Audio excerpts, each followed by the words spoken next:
नमस्कार। सवाल इंडिया का देख रहे हैं आप। मैं मुताबिश हुसैन। यहाँ पर बात बिहार की करते हैं। पहले बिहार के पूर्व उप मुख्यमंत्री और आरजेडी के नेता तेजस्वी यादव ने अपना सरकारी बंगला खाली कर दिया है, लेकिन इसको लेकर अब एक नया विवाद खड़ा हो गया है। विवाद क्या है?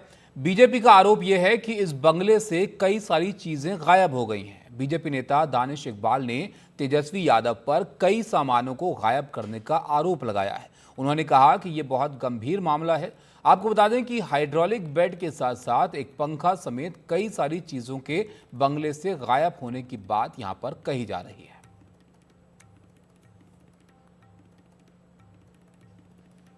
जो इस मकान में पहले रह रहे थे, ये मकान तेजस्वी यादव जी को एज ए उप मुख्यमंत्री आवंटित हुआ था। उसके बाद से वो नेता प्रतिपक्ष थे, तो लगातार इस मकान में रह रहे थे। अभी कुछ दिन पहले उन्होंने ये आवास को खाली किया है और उन्हीं के द्वारा यहाँ के जो बेसिक सामान थे, जो सरकारी आवास के अंदर सरकारी संपत्तियां होती हैं, उस सारी सरकारी संपत्ति को तेजस्वी यादव जी ने यहाँ से ले जाने का काम किया। हम समझ सकते हैं भली भांति जिस प्रकार से तेजस्वी यादव जी की परवरिश हुई है, उनकी जो सोच है, जिस परिवार से आते हैं, जिस राजनीतिक दल से आते हैं, कि जब भी उनको मौका मिलता है वो सरकारी संपत्ति को लूटने में विश्वास रखते हैं। उसी के आधार पर तेजस्वी यादव जी ने आज इस आवास को खाली करने के बाद यहाँ की सरकारी संपत्ति को भी लूटने का काम किया है। सोफा बदल लिया, ये कैसा राजनीति का संस्कार है? और वो सरकार की संपत्ति है, जनता की गाढ़ी कमाई उसमें खर्च होती है। तो हम तो उम्मीद करते हैं कि जिनको भी मकान आवंटित हुआ है, माननीय सम्राट चौधरी जी, इसको गंभीरता से संज्ञान लीजिए। और अगर यह सच है तो यह निश्चित रूप से कहा जा सकता है कि राजनीति के गिरते हुए स्तर का ये इससे निकृष्ट उदाहरण कुछ हो ही नहीं सकता। तो बीजेपी जेडीयू की प्रतिक्रिया आपने देखी। एक सियासी तौर पर बड़ा मुद्दा यहां पर बनता जा रहा है। हमारे सहयोगी प्रभाकर इस पर और जानकारी दे रहे हैं।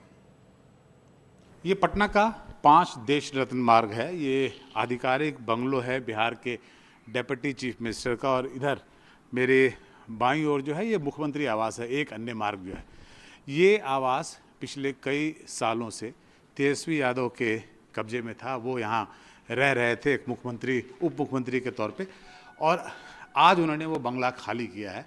उसके बाद उनके ऊपर आरोप ये लग रहा है कि उन्होंने इस बंगले में जो सरकारी सामान उनको मिले थे, वो बहुत सारा सामान जो है वो उठा के लेके चले गए हैं, और साथ ही बहुत सारी चीज़ों को डैमेज किया है। अगर मैं आपको दिखाऊं उनके ऊपर आरोप क्या है, हालांकि हम विजुअल से लोगों को दिखा रहे हैं अपने दर्शकों को। देखिए, ये जैसे कमरा है और ये एयर कंडीशन लगा हुआ था, जिसका पूरा यूनिट पीछे का खोल के ले गया है, जैसा कि बीजेपी के लोग दावा कर रहे हैं। हालांकि ये बंगला जो है अभी सम्राट चौधरी को आवंटित हुआ है, जो कि उप मुख्यमंत्री हैं, और उसके बाद विजय सिन्हा है, उनको इसके पास का बंगला मिला। ये एक बेडरूम है। इस बेडरूम में भी बताया गया था कि इस बेडरूम में भी एक बेड लगा था, वो गायब था। ये जो सरकारी बंगले हैं, इन सरकारी बंगलों में जो फर्नीचर मिलता है वो भी सरकार की तरफ से मिलता है, तो वो आपकी संपत्ति नहीं होती है, वो सरकारी संपत्ति होती है। और ये उम्मीद की जाती है आपसे कि आप जब छोड़ के इसे जाएं, तो देखिए ये भी एक बेडरूम था जो कि जिसमें बेड लगा हुआ था। तो ये सारे आरोप तेजस्वी यादव पर लग रहे हैं कि वो ये जो बेड था, जो कि सरकारी संपत्ति होती, वो सरकारी संपत्ति को वो लेके अपने साथ चले गए हैं। हालांकि आरजेडी ने इसका खंडन किया है, लेकिन उसके बावजूद भी ये आरोप उनके ऊपर लग रहा है। देखिए, ये मास्टर बेडरूम है, जो उप मुख्यमंत्री का मास्टर बेडरूम है, जो आपसे आप खाली देख सकते हैं। यहाँ पे बेड था, इसके साथ में अटैच क्लोजेट एरिया है और वॉशरूम है। इसमें से भी बहुत सारी चीज़ें थी, बहुत सारे फर्नीचर्स थे जो कि लगे हुए थे, जिसका जो लोग यहाँ के भारतीय जनता पार्टी के जो पदाधिकारी हैं वो कह रहे हैं कि उन फर्नीचर्स को भी तेजस्वी यादव और उनके लोग जो है वो खोल के ले गए हैं। तो कुल मिला के एक बार फिर से वो विवादों के घेरे में हैं तेजस्वी यादव। ये देखिए, ये जो एरिया है, यहाँ पे वॉश बेसिन था, जो ये एक वॉश बेसिन का एरिया है, ये वॉश बेसिन भी शायद खोल लिया गया है, जैसा कि आरोप लगाया जा रहा है। हालांकि आरजेडी, जैसा मैंने बताया आपको, वो उनका कहना है कि इन बातों में कोई सच्चाई नहीं है, और ऐसी कोई भी ऐसा फर्नीचर नहीं है जो कि सरकारी था जिसे तेजस्वी यादव या उनके लोग लेके गए हैं। लेकिन बीजेपी ये आरोप लगा रही है। तो कुल मिला के एक कंट्रोवर्सी, एक विवाद उत्पन्न होता है, जिस पे बीजेपी और आरजेडी के जो नेतागण हैं वो आपस में भिड़ रहे हैं। हालांकि तेजस्वी यादव ने इस पर अभी तक कोई प्रतिक्रिया नहीं दी है, लेकिन हम इंतज़ार कर रहे हैं कि इस पर इनका क्या कहना है। पटना के 5 देश रत्न मार्ग से प्रभाकर कुमार, एनडीटीवी। तो हमारे सहयोगी प्रभाकर की आपने रिपोर्ट देखी, जो दिखा रहे थे उस बंगले को जहां पर सामान गायब होने के आरोप जो है वो लग रहे हैं।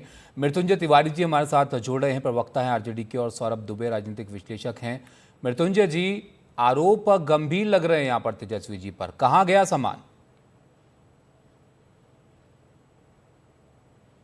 देखिए, हेलो जी आवाज आ रही है? जी सुन पा रहे हैं, बताइए। देखिए, ये ओछी सियासत कर रही है बीजेपी। इसके पहले भी 5 देश रत्न मार्ग में डिप्टी सीएम के रूप में तेजस्वी यादव जी थे। उस बार भी जब बंगला खाली हुआ था तो इसी तरह के आरोप लगाए गए। अब वैसा नहीं है कि वीडियो तो हम लोगों के पास भी है, जो वीडियो दिखाया जा रहा है, अब बाकी जगहों का वीडियो भी हम लोगों के पास है। इनको तो एक्सपोज कर देंगे, पुल खुल जाएगा।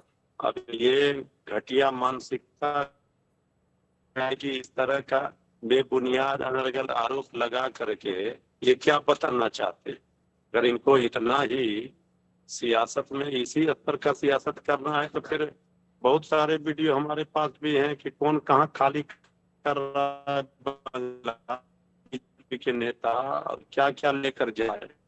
ये तो भवन निर्माण विभाग में खाली करेगा, ये बताएगा कि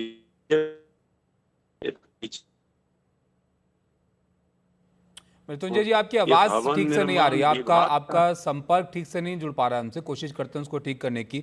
सौरभ दुबे, यहाँ पर मृत्युंजय जी को आपने सुना, वो तो सियासत कर रहे हैं इस तरीके की, ये बात जो है उनकी तरफ से की जा रही है कि वीडियो जारी करके क्या साबित करना चाह रहे हैं? देखिए, इसको कहते हैं एक तो चोरी, ऊपर से सीना चोरी। अभी ये देखिए, आपके इतने बड़े राष्ट्रीय चैनल पे अगर कोई चीजें दिखाई जा रही हैं, कोई वीडियो दिखाई जा रही है, तो वो क्या झूठ के आधार पर दिखाई दे रही है? वहां पर पंखे नहीं दिखाई दे रहे हैं। यहाँ पर स्पष्ट रूप से आपके जो वीडियो आप दिखा रहे हैं, तो इसकी पुष्टि आपने की होगी ना, पंखे नहीं है वहां पर। जब पंखे नहीं है तो पंखे नहीं दिखाई देंगे। टॉयलेट से सामान गायब है तो नहीं दिखाई दे रहा है, बाकी जगहों से सामान। तो इस तरह के आरोप प्रत्यारोप लगाना जो है आरजेडी के पार्टी के नेता और उनके जो प्रवक्ता हैं उनका लगातार से ये काम रहा है, सबसे पहली बात। दूसरी बात देखिए, सबसे पहली बात तो हमको ये समझनी चाहिए कि सांसद का घर हो, सांसद की तनख्वाह हो, सांसद के यहाँ जो भी फैसिलिटी उनको मिलती हो, गाड़ी से लेकर के बंगले के अंदर एक एक सुविधाएं, वो जनता के जो टैक्स के पैसे की गाड़ी कमाई है उससे वो दी जाती है। और सीपीडब्ल्यूडी जो दिल्ली के अंदर है, जब कोई भी बंगला बनता है तो जब नेता को अलॉट होता है, सांसद को अलॉट होता है, मंत्री को अलॉट होता है, तो वो अपने अनुसार अब उस बंगले का निर्माण करवाते हैं। चाहे उसको उसमें खर्चा 25 लाख लग जाए, 50 लग जाए, 5 करोड़ लग जाए। उसके बाद फर्नीचर, सोफा से लेकर के एसी, टीवी, जो सीपीडब्ल्यूडी के माध्यम से प्रोवाइड होता है, वो सारी व्यवस्थाएं वो सांसदों को सुख सुविधा के नाम पर दी जाती है।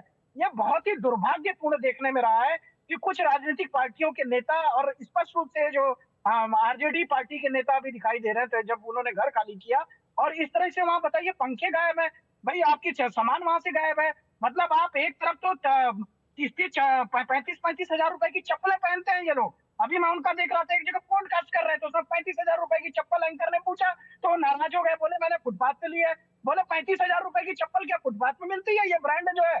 तो इस तरह की बातें करना, इतना पैसा होने के बावजूद अगर जनता की गाड़ी कमाई और इस तरह का घिनौना काम जो है ऐसी पार्टियों के सांसद जो है करते हैं बंगला खाली करने के नाम पर। बिल्कुल सौरभ, तो ये सवाल तो महत्वपूर्ण है कि अगर सामान नहीं है तो फिर वो कहाँ गया। अब इसका जवाब मृत्युंजय जी अभी जुड़ेंगे तो उनसे यहाँ पर लेंगे, लेकिन उन्होंने जब अभी थोड़ी देर पहले आपने उनको भी सुना, वो भी कह रहे हैं कि अब पहले भी जब उप मुख्यमंत्री वो रहे थे उन्होंने खाली किया था, इसी तरीके के आरोप जो है लगाए गए थे तब भी। देखिए, एक बात आप समझिए, और संबंधित विभाग जो है वो जांच करेगा ना, इसमें पहले से पहले बीजेपी क्यों आरोप लगा रही है, ये उनका कहना है।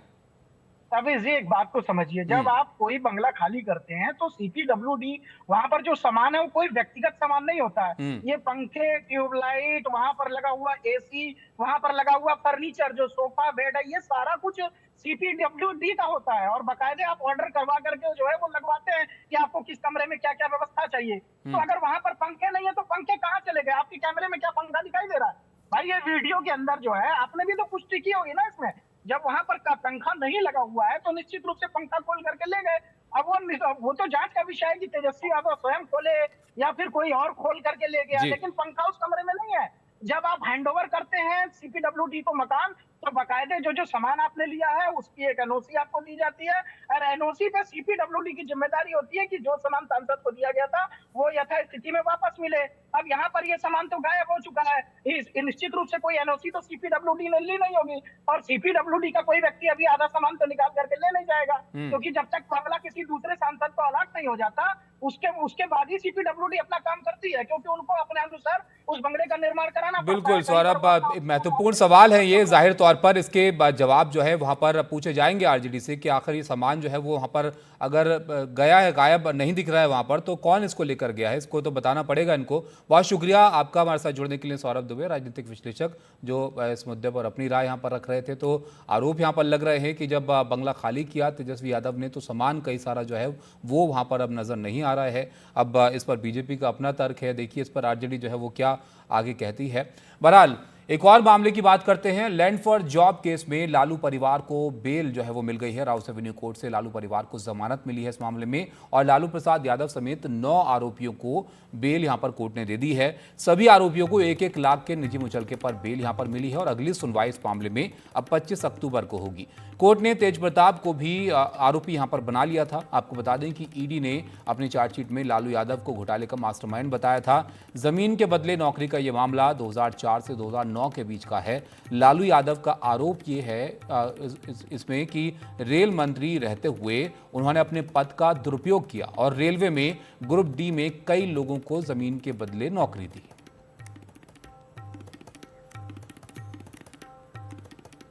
लालू जी हमारे साथ में हैं। क्या कहना चाहिए इस केस के बारे में, क्या कहना चाहिए? न्यायालय पर हमको भरोसा है जी ये सर, भरोसा है कोर्ट पर। ये केसेस किए गए, हम लोगों को न्यायालय पे पूरा भरोसा है, और आज हम लोगों को जो है बेल न्यायालय ने दिया है, और ये पूरी तरीके से जो है राजनीतिक साजिश षड्यंत्र जो है वो बार बार ये लोग करते रहते हैं, और जितने एजेंसी हैं उनका दुरुपयोग करते हैं। तो कहीं भी इस केस में मुकदमे में दम नहीं है, और हम लोगों की जीत तय है। देखिए, हमें न्यायालय पे पूरा विश्वास है। आज जो फैसला आया है उसके लिए न्यायालय का हम लोग धन्यवाद करते हैं। तो ये जो पूरा मामला है इसको लेकर आज यहाँ पर जो है वो कोर्ट में सुनवाई हुई, जहाँ से इनको जो है वो बेल मिली है। हमारे सहयोगी मुकेश बता रहे हैं इस पूरे मामले के बारे में विस्तार से, क्या आरोप थे और क्या कोर्ट में आज जो है इसको लेकर कहा गया। चलिए मुकेश हमारे साथ जुड़े हुए हैं। मुकेश, ये ऐसा मामला है जिसको लेकर सवाल लालू यादव के परिवार से जो है वो लगातार होते रहते हैं। अब कोर्ट में इसको आज सुना गया, तो एक बात और कि तेज प्रताप यादव को भी यहाँ पर आरोपी बनाया गया था। अभी तक का क्या इसमें डेवलपमेंट है इस मामले में, और कोर्ट में आज क्या कहा गया इसको लेकर?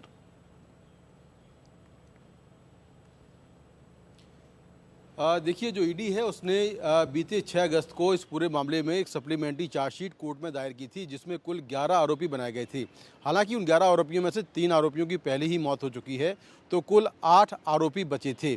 लेकिन कोर्ट ने चार्जशीट पेश करते वक्त ये कहा कि जो लालू यादव के बड़े बेटे तेज प्रताप यादव हैं, जांच में ऐसा लगता है कि वो भी इस मामले में शामिल हैं, इसीलिए कोर्ट ने बतौर आरोपी उनको भी समन जारी किया था, और पहली बार वो ज़मीन के बदले नौकरी घोटाले में कोर्ट में पेश हुए थे।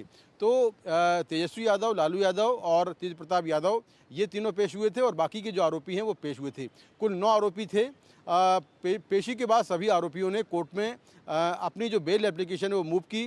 कोर्ट ने सभी की बेल एप्लीकेशन को एक्सेप्ट कर लिया, और उसके बाद सभी आरोपियों को 1-1 लाख के निजी मुचलके पर ज़मानत दे दी। कोर्ट ने कहा कि जो सभी आरोपी हैं जिसके पास पासपोर्ट हैं वो अपने पासपोर्ट सरेंडर करेगा, किसी गवाह से बात नहीं करेगा, सबूतों के साथ छेड़खानी नहीं करेगा, और बिना कोर्ट की परमिशन के विदेश नहीं जाएगा। तो इस तरह से कोर्ट ने लालू परिवार के जो लालू यादव हैं और उनके जो दोनों बेटे हैं, दोनों को फिलहाल ईडी के मामले में बेल दे दी है। जो ये पूरा मामला है, इस मामले को लेकर ईडी ने 6 अगस्त को चार्जशीट पेश की थी। तब ईडी ने कहा था कि इस घोटाले के जो मास्टरमाइंड हैं वो लालू यादव हैं, क्योंकि 2004 से 2009 के बीच में लालू यादव रेल मंत्री थे और आरोप ये है कि रेल मंत्री रहने के दौरान लालू यादव ने रेलवे में ग्रुप डी में भर्तियां की और भर्ती के बदले तमाम लोगों से जो उनकी ज़मीनें थीं वो बहुत सस्ते दामों में ले लीं और ये ज़मीनें जो हैं लालू यादव के परिवार के नाम ट्रांसफ़र हुई। 2 कंपनी है, AK इन्फोसिस लिमिटेड और एक और कंपनी है, उन दोनों के नाम भी ये ज़मीनें ट्रांसफ़र हुई और दोनों ही कंपनियों के शेयर लालू यादव के परिवार के लोग हैं। इसमें एक कंपनी के डायरेक्टर जो हैं वो तेज प्रताप यादव भी हैं और तेजस्वी यादव भी हैं। तो ये सारी ज़मीनें जो हैं ये ज़मीनें पॉश इलाकों में थीं और ज़मीनें इनके नाम ट्रांसफ़र हुई। इन ज़मीनों में एक जो ज़मीन है वो दिल्ली के न्यू फ्रेंड्स कॉलोनी का बंगला है जो तेजस्वी यादव का है और ये बंगला भी AK इन्फोसिस के नाम से है। तो कोर्ट ने कहा कि जो तेज प्रताप यादव हैं वो इस कंपनी के डायरेक्टर हैं तो कहीं ना कहीं उनको भी फायदा हुआ है, इसीलिए कोर्ट ने उनको भी इस मामले में आरोपी बना लिया है। तो इस मामले में सभी जो आरोपी हैं उनको बेल दे दी है। अब 25 अक्टूबर को नई डेट है, उसके बाद इस मामले का ट्रायल जो है वो शुरू हो जाएगा। तो कोर्ट ने चार्जशीट पे कॉग्निजेंस ले लिया है और सभी आरोपियों को फिलहाल बेल दे दी है। ये घोटाला वही है कि नौकरी के बदले ज़मीन लेने का ये घोटाला है जिसमें लालू यादव के परिवार के कई लोग आरोपी हैं, उनकी बेटियां भी इस केस में आरोपी हैं, लेकिन बेटियों के खिलाफ जो है पहले ही चार्जशीट कोर्ट में दायर हो चुकी है। बिल्कुल, तो लैंड फॉर जॉब घोटाला मामला था जिसमें आज कोर्ट में जो है ये सुनवाई हुई थी जहां से बेल जो है वो मिल गई है इन तमाम लोगों को। मुकेश आप रहेगा हमारे साथ, एक और महत्वपूर्ण खबर जो है वो बताते हैं। आरजीकर मेडिकल कॉलेज में छात्रा के साथ रेप और मर्डर का जो मामला था उसमें CBI ने चार्जशीट दाखिल की है और करीब 2 महीने के अंदर जांच करके कोर्ट में चार्जशीट दाखिल की गई है। आरोपी संजय रॉय के खिलाफ रेप और हत्या की धाराओं के तहत चार्जशीट यहां पर दाखिल हुई है और CBI सूत्रों के मुताबिक करीब 200 लोगों के बयान चार्जशीट में दर्ज हैं। आरोपी संजय रॉय को हत्या और रेप का मुख्य आरोपी बनाया गया है। गैंगरेप को लेकर CBI सूत्रों का कहना है कि जांच अभी जारी है। मुकेश, चार्जशीट यहां पर CBI ने जारी कर दी है, लेकिन अब जो सवाल था कि क्या और लोग भी इसमें शामिल थे, इसको लेकर क्या बातें जो है वो कही गई हैं जांच में, अब तक क्या सामने आया, सूत्र क्या कहते हैं इसको लेकर? देखिए, जो CBI की चार्जशीट है, चार्जशीट के हिसाब से अभी तक जो मुख्य आरोपी है वो संजय रॉय ही है। हत्या और रेप के मामले में उसको CBI ने आरोपी बना दिया है और कोर्ट में जो चार्जशीट पेश की है उसमें संजय रॉय का जिक्र है। जब हमने CBI के सोर्सेज से पूछा कि क्या इसमें कोई गैंगरेप का एंगल है तो उन्होंने कहा कि अभी इस मामले की जांच चल रही है, इस एंगल की जांच चल रही है। तो हो सकता है कि अगर कोई ऐसा सबूत मिलता है गैंगरेप का तो CBI इस मामले में आगे जाकर सप्लीमेंट्री चार्जशीट दाखिल करे। लेकिन CBI ने 52 दिनों के अंदर ही इस मामले की जांच पूरी करके और इसकी चार्जशीट जो है वो कोर्ट में दाखिल कर दी है। हालांकि CBI के पास 90 दिनों का वक्त था, क्योंकि आप ऐसे केसों में 90 दिनों के अंदर चार्जशीट कर सकते हैं। लेकिन CBI ने काफ़ी तेज़ी से इस पूरे मामले की जांच की है और अब तक की जांच के हिसाब से यही लगता है, जो जांच में जो चार्जशीट में बात है कि इस मामले में संजय रॉय अकेला ही शामिल था, उसी ने ही हत्या और रेप को अंजाम दिया है, तो उसके खिलाफ CBI ने चार्जशीट दायर की है। इस चार्जशीट में 200 लोगों के स्टेटमेंट रिकॉर्ड किए गए हैं, उनके बयान दर्ज हैं। इन 200 लोगों में जो विक्टिम लड़की थी उसके घर वाले हैं, डॉक्टर्स हैं, पोस्टमार्टम करने वाले डॉक्टर्स हैं, जो एक्यूज्ड है वो है, जो पुलिस वाले हैं, लोकल पुलिस के लोग, उनके बयान दर्ज किए गए हैं। इसके साथ ही जो साइंटिफिक टेस्ट हैं, CBI ने करीब 10 लोगों के पॉलीग्राफ टेस्ट कराए थे, उनकी इसमें रिपोर्ट्स है।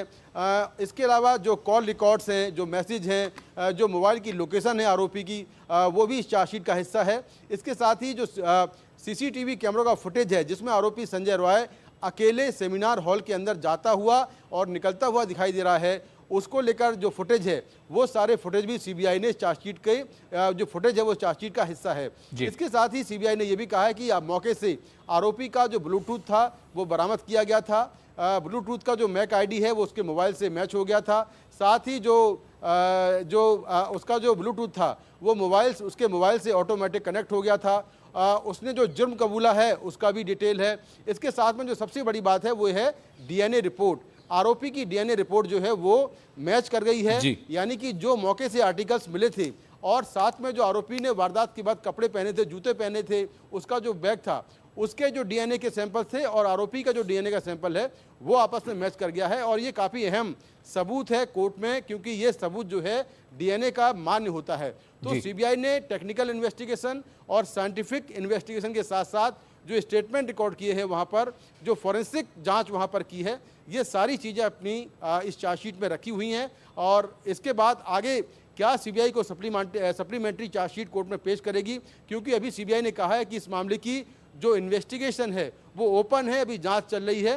तो अभी तक के हिसाब से इस मामले में आरोपी जो है वो संजय रॉय है। बिल्कुल, शुक्रिया मुकेश आपका सब जानकारी के लिए। तो करीब 2 महीने के अंदर यहाँ पर जांच करके कोर्ट में चार्जशीट जो है वो दाखिल की गई है, जिसमें आरोपी संजय रॉय के खिलाफ रेप और हत्या की धाराओं के तहत ये चार्जशीट जो है वो दाखिल हुई है।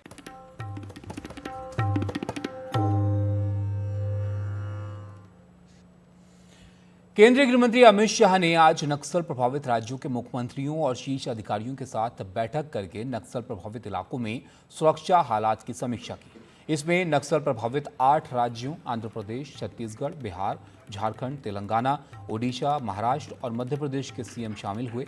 गृहमंत्री अमित शाह ने ऐलान किया कि साल 2026 तक देश से नक्सलियों का पूरी तरीके से सफाया किया जाएगा। गृह मंत्रालय इसके लिए राज्यों के साथ बड़ा प्लान तैयार कर रहा है। बैठक को संबोधित करते हुए गृहमंत्री अमित शाह ने कहा कि नक्सलवादी इलाकों में विकास योजनाएं शुरू की गई हैं। उन्होंने नक्सलियों ने बंदूक छोड़ देश के विकास में योगदान देने की अपील की। कि अंतिम व्यक्ति तक अगर विकास पहुंचाना है तो हमें नक्सलवाद को पूर्णतः निर्मूल करना पड़ेगा। और मैं मानता हूं कि 19 से 24 तक इस दिशा में बहुत अच्छा काम हुआ है। वामपंथी उग्रवाद की लड़ाई अब अपने अंतिम चरण में है, ऐसा हम कह सकते हैं। और मैं विश्वास के साथ आप सभी को बताना चाहता हूं कि 2026 मार्च तक आप सभी के सहयोग से ये देश दशकों पुरानी समस्या से मुक्ति पा लेगा। आज बूढ़ा पहाड़, चक्रबंधा, भीम बांध, ऐसे बरमसिया, ऐसे कई क्षेत्र आज वामपंथी उग्रवाद से मुक्त हो गए। राज्य के विशेष बलों ने भी बहुत अच्छा परफॉर्मेंस सभी राज्यों में बताया है और हेलीकॉप्टर के प्रावधान से हमने हमारे जवानों की शहीदगी की संख्या को भी बहुत कम किया है। आज पहले जो 19 से पहले 2 हेलीकॉप्टर जवानों की सेवा में थे, आज 12 हेलीकॉप्टर 6 बीएसएफ के और 6 एयरफोर्स के जवानों को बचाने के लिए तैनात है। इनको मदद भेजने के लिए भी तैयार है। नक्सलवाद से कभी किसी का भला नहीं होने वाला है, वो सत्य अब प्रस्थापित हो चुका है। छत्तीसगढ़ के दंतेवाड़ा में 4 अक्टूबर को हुई बड़ी मुठभेड़ में सुरक्षा बलों ने 31 नक्सलियों को मौत के घाट उतार दिया था। ये मुठभेड़ नारायणपुर दंतेवाड़ा सीमा पर मौजूद नेंदूर थुलथुली के जंगलों में हुई थी। अब इस मुठभेड़ की पहली बार तस्वीरें सामने आ रही हैं। कुछ तस्वीरों में वर्दीधारी नक्सलियों के जगह जगह पर शव बिखरे पड़े हुए दिख रहे हैं। पुलिस अधिकारियों ने बताया कि इस मुठभेड़ के साथ ही इस वर्ष अब तक दंतेवाड़ा और नारायणपुर समेत 7 जिलों वाले बस्तर क्षेत्र में सुरक्षा बलों ने अलग अलग मुठभेड़ों में 171 माओवादियों को मार गिराया है। अबूझमाड़ में थुलथुली के जंगल में हुई मुठभेड़ को लेकर ग्राउंड जीरो से एनडीटीवी की रिपोर्ट आप देखिए। देखिए जिस इलाके में हम घूम रहे हैं लगातार यहाँ पर हमें गोलियों के निशान मिल रहे हैं। देख सकते हैं ये एक SLR गोली का निशान है जिसका खोखा यहाँ पर पड़ा है। मतलब इस इलाके पर माओवादी थे तो निश्चित तौर पर यहाँ से लगातार माओवादी जवाबी हमला कर रहे थे, अपने को बचाने की कोशिश कर रहे थे, मगर जवानों ने इस तरीके से घेराबंदी लगा के रखी थी कि माओवादियों को बचने का कोई भी ठिकाना नहीं था। पूरी नक्सलियों की कंपनी नंबर 6 प्लाटून नंबर 16 के 31 नक्सलियों को मार गिराया, बड़े लीडरों को मार गिराया। जिस तरीके के यहाँ सामान दिख रहे हैं उससे लग रहा था कि नक्सली बड़ा महफूज ठिकाना समझ करके इस इलाके पे आराम से बैठे हुए थे। उन्हें इस बात का अंदेशा भी नहीं था कि इस इलाके पर भी जवान पहुंच सकते हैं, मगर जवानों ने नक्सलियों के पूरे मुखबिर तंत्र को फैल करते हुए अपना जो सूचना तंत्र है बहुत मजबूती से बढ़ाया और बढ़ाने के बाद इस इलाके पर नक्सलियों को घेर के मार दिया। देख सकते हैं कि ये वही पूरे निशान है, जूते का निशान दिखाई दे रहा है। मैं दिखा दूं कि आपको यहाँ दवाइयाँ दिखाई दे रही होंगी। नक्सली अपने साथ दवाइयाँ हमेशा रखते हैं क्योंकि जंगलों में भी उनको इस्तेमाल करने के लिए दवाइयाँ चाहिए। एक पर्चा यहाँ पर दिख रहा है, इस पर्चे को मैं दिखाता हूँ आपको कि यहाँ पर लिखा हुआ है मड़ोनार तोयमेटा नवीन कैंप बैठाने के लिए गद्दार डीआरजी, गद्दार जनता के साथ अनैतिक व्यवहार गुंडागर्दी करने वाला राम सिंह अलामी संपत डोरगा को मार भगाओ और पार्टी को सैनिकरण का विस्तार करने के लिए रोको कदम बढ़ाओ, कगार ऑपरेशन को हराएंगे, अस्मिता के साथ है। तो लगातार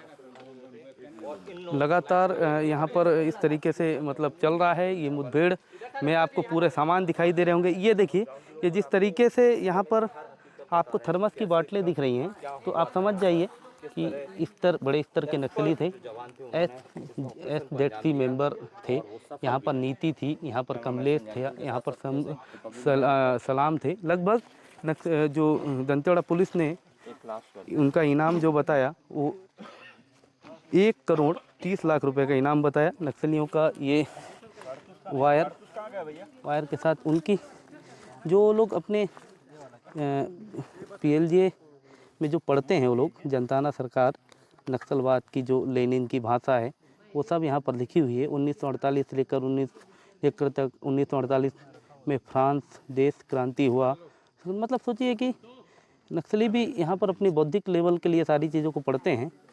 हम ज़्यादा चीज़ों को यहाँ पर हाथ नहीं लगा सकते क्योंकि काफ़ी खतरा अब भी यहाँ पर बरकरार है। ये उनके सामान के से जुड़ी हुई चीज़ें हैं। क्या है यहाँ पर देखिए, लगातार इस इलाके में आपको दिखाई दे रहा होगा कि आपको मैं बता दूं कि यही वो इलाका है।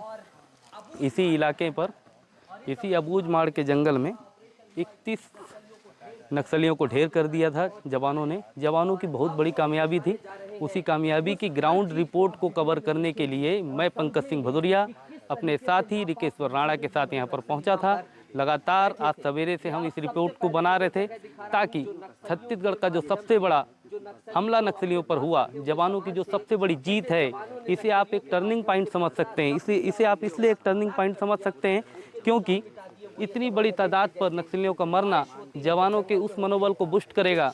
और यहाँ तक कि जिस इलाके में नक्सलियों की पकड़ है उस इलाके पर भी लोगों को सोचने पर विवश होना पड़ेगा कि क्या अब नक्सलवाद खात्मे की तरफ बढ़ रहा है या इसे मान सकते हैं कि ये जो चोट है नक्सलवाद के बिल्कुल रीढ़ की हड्डी पर हुई है, क्योंकि इस तरीके से अब तक कोई भी हमला देखने को नहीं मिला है। ग्राउंड जीरो से पंकज सिंह भदौरिया, रिकेश्वर राणा के साथ।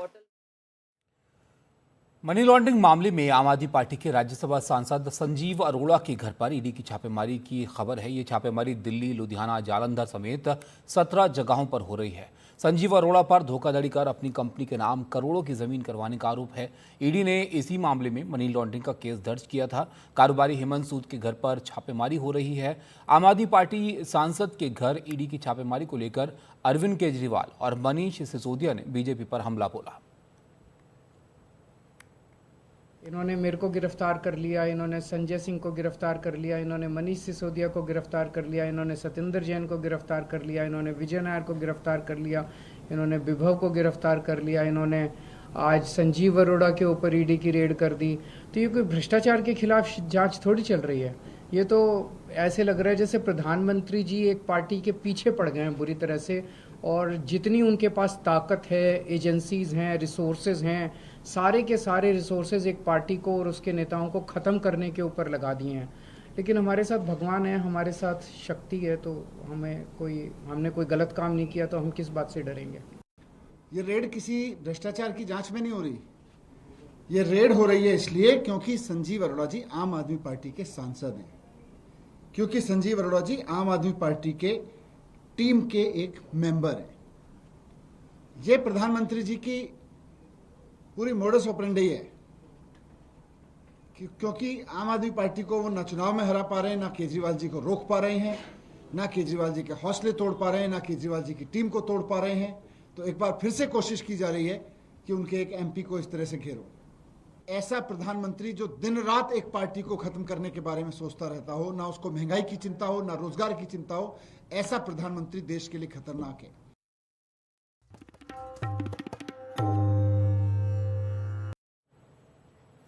आज देश के 3 अलग अलग इलाकों से रेल हादसों की बड़ी साजिश की खबरें सामने आई। बीकानेर, बरेली और चाईबासा की 3 बड़ी तस्वीरें हम आपको दिखाते हैं। यहां पर 3 जगहों से ये मामले जो है सामने आए हैं। बीकानेर में फिश प्लेट यहां पर जो है वो खुला हुआ मिला, जो ट्रैक पर होता है। रायबरेली में ट्रैक पर यहां पर मिट्टी का ढेर जो है वो मिला और चाईबासा में जो जॉइंट होता है वहां पर पत्थर रखा हुआ मिला, जिससे एक बड़ी साजिश की ओर इशारा जो है वो नज़र आता है। तो लगातार इस तरह की खबरें जो ट्रेनों को लेकर आती हैं, ट्रेन ट्रैक को लेकर आती हैं, वो एक कई सवाल जो है वो खड़े करती हैं। इन तीनों मामलों के बारे में विस्तार से आपको बताते हैं। झारखंड के चाईबासा में शालीमार कोल्ला एक्सप्रेस ट्रेन को डीरेल कराने की कोशिश यहां पर की गई।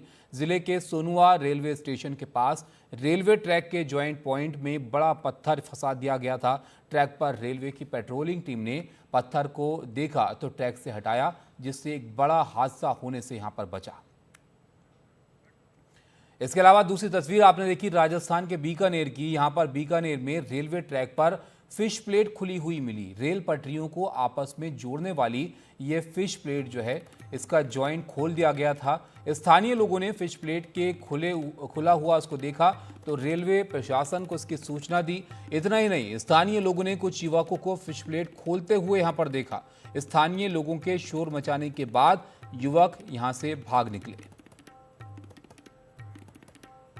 और जो तीसरा मामला है वो उत्तर प्रदेश के रायबरेली का है। यहां पर रेलवे ट्रैक पर मिट्टी का ढेर जो है वो मिला है। रायबरेली रघुराजपुर शटल ट्रेन के ड्राइवर ने इमरजेंसी ब्रेक जो है इसको देखकर लगाया और ट्रेन रोकी। इसी स्टेशन पर रविवार को भी एक अज्ञात डंपर रेलवे ट्रैक पर मिट्टी डालकर जो है वो भाग गया था, अज्ञात डंपर। तो इस तरह के मामले लगातार सामने आ रहे हैं। ये एक और मामला इसी तरह का है जो कि रायबरेली में सामने आया है। इसके अलावा 2 और तस्वीरें हमने आपको दिखाई जो कई सवाल खड़े करती हैं कि आखिर कौन लोग हैं जो इस तरह की साजिश जो है वो रच रहे हैं और रेलवे ट्रैक पर अलग अलग जगह पर अलग अलग चीज़ें जो है वो पाई जा रही हैं। पल्लव हमारे सहयोगी हमारे साथ जुड़ रहे हैं। पल्लव, इन मामलों के बारे में ज़रा आप समझाइए, क्योंकि अब कई सारे इस तरह के मामले जो है वो देखने को मिल चुके हैं जो कई गंभीर सवाल यहाँ पर खड़े करते हैं। झारखंड के चाईबासा में एक पत्थर ही यहाँ पर ट्रैक पर मिल गया। इस पत्थर के बारे में जो है वो क्या पता चल पाया है? कुछ संदिग्ध भी यहाँ पर क्या देखे गए थे?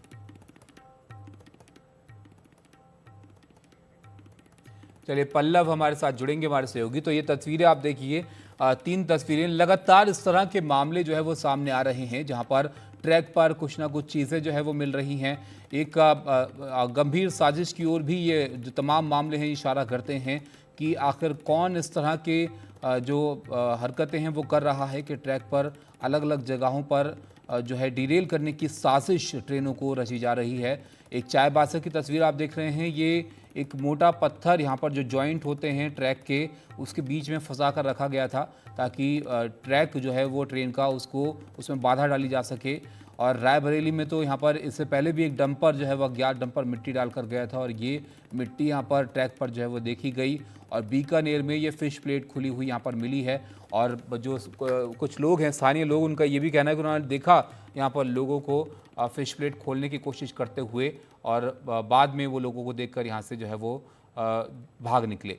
पल्लव हमारे साथ जुड़ गए हैं। पल्लव, ये 3 मामले अलग अलग जगहों के 3 तस्वीरें हम यहाँ पर देख पा रहे हैं। जांच इस तरह के मामलों की लगातार की जा रही है, बड़ी साजिश की ओर भी इशारा किया जा रहा है, लेकिन लगातार इस तरह के मामले सामने आ रहे हैं। अब ये जो ताज़ा मामले हैं इनको लेकर क्या पता चल पा रहा है? चाईबासा की अगर बात करें तो यहाँ पर कुछ पुलिस को अब तक हाथ लग पाया है? कोई संदिग्ध यहाँ पर देखा गया है? क्या इसमें जो है वो आशंका जताई जा रही है? देखिए, जो चाईबासा का मामला है उसमें जो जॉइंट प्लेट है वहाँ पे 2 पत्थर रखे गए थे। और आपको याद होगा कि पिछले दिनों भी झारखंड में से कई मामले आए हैं जहाँ पर जो है गाड़ियाँ हैं उनको डीरेल करने की कोशिश की गई है, उनको नुकसान पहुँचाए जाने की कोशिश की गई है। चाहे हम राजस्थान की बात करें, बीकानेर में जहाँ 2 लोगों को देखा गया था कि वो लोग जो है उसका जो फिश पॉइंट खोल रहे थे और जब स्थानीय लोगों ने शोर मचाया तो वो भाग निकले। फिलहाल दोनों जगहों पे जो है जो रेलवे के अधिकारी हैं, सुरक्षा अधिकारी हैं, आरपीएफ और जीआरपीएफ है, वो लोग पूरे मामले की जांच कर रहे हैं और ये जानने की कोशिश करेंगे आखिर कौन है जो इस तरह की घटनाओं को इन जगहों पर अंजाम दिया जा रहा है। आपको याद होगा कि जो ऐसे तमाम मामले हैं उसको लेकर जो है रेलवे जाँच भी कर रहा है। कई जगह जो है NIA और IB को भी जाँच दी गई है। हाई लेवल कमेटी का गठन किया गया है जो पूरे मामलों को देखें। इसके अलावा जो है कई जगहों पर जो रेलवे ट्रैक्स हैं उनकी पेट्रोलिंग की जा रही है। पिछले दिनों जो है वे कार्रवाई करते हुए यूपी से जो है 2 लोगों को गिरफ्तार किया गया था, जो जिन पर ये आरोप था कि वो कई जो वंदे भारत ट्रेन है उन पर जो है पथराव करते हैं और लोगों में भय बनाने की कोशिश करते हैं। तो फिलहाल जो है ये जो अगर हम इन दोनों मामलों की बात करें, जो राजस्थान के बीकानेर से है और झारखंड के चाईबासा से है, इन पूरे मामलों को लेकर जांच की जा रही है और ये जानने की कोशिश की जा रही है कि या ये सिर्फ कोई स्थानीय लोग हैं जो सिर्फ डर का माहौल बनाने की कोशिश कर रहे हैं, क्योंकि झारखंड में हमने देखा है कई नक्सली मामले भी सामने आते रहे। पिछले दिनों आपको याद होगा कि जब प्रधानमंत्री का दौरा होने वाला था हजारीबाग, वहाँ उसके पहले बिल्कुल जांच अब हो रही इन मामलों की, लेकिन पल्लव इस तरह लगातार इस तरह के मामले सामने आते रहना ये भी गंभीर सवाल जो है वो खड़े करता है और सुरक्षा के लिहाज से भी एक जो है वो सवाल उठाता है कि इस दिशा में जो है वो ये कौन लोग हैं, इनके पकड़ में आना बहुत ज़रूरी है। आगे बढ़ते हैं, एक और महत्वपूर्ण खबर के बारे में आपको बताते हैं। मालदीव के जो राष्ट्रपति हैं वो भारत के दौरे पर हैं। मोहम्मद मोइज़ू 5 दिन के भारत दौरे पर हैं। इसमें आज उन्होंने सबसे पहले राष्ट्रपति द्रौपदी मुर्मू से राष्ट्रपति भवन में आधिकारिक मुलाकात की और इससे पहले उन्होंने राष्ट्रपति भवन में उन्हें गार्ड ऑफ ऑनर देकर राजकीय सम्मान दिया गया। मालदीव के राष्ट्रपति मोइज़ू ने राष्ट्रपति मुर्मू से मुलाकात के बाद पीएम मोदी के साथ हैदराबाद हाउस में द्विपक्षीय बातचीत की और इस दौरान मुक्त व्यापार पर सहमति जताई गई। साथ ही मालदीव में रुपे कार्ड लॉन्च किया जाएगा। बाद में साझा बयान जारी करते हुए पीएम मोदी ने कहा कि मालदीव में इंफ्रास्ट्रक्चर विकास पर बातचीत हुई है। पीएम मोदी ने मालदीव को सबसे करीबी और घनिष्ठ मित्र देश बताया। मालदीव के 28 आइलैंड्स पर पानी और सीवरेज प्रोजेक्ट्स पूरे किए गए हैं। 6 अन्य आइलैंड पर भी शीघ्र काम पूरा किया जाएगा। ये प्रोजेक्ट 30,000 लोगों को साफ पानी की सप्लाई सुनिश्चित करेंगे। हा दालू में एग्रीकल्चर इकोनॉमिक जोन और हा आलिफू में फर्स्ट प्रोसेसिंग फैसिलिटी स्थापित करने में भी सहयोग दिया जाएगा।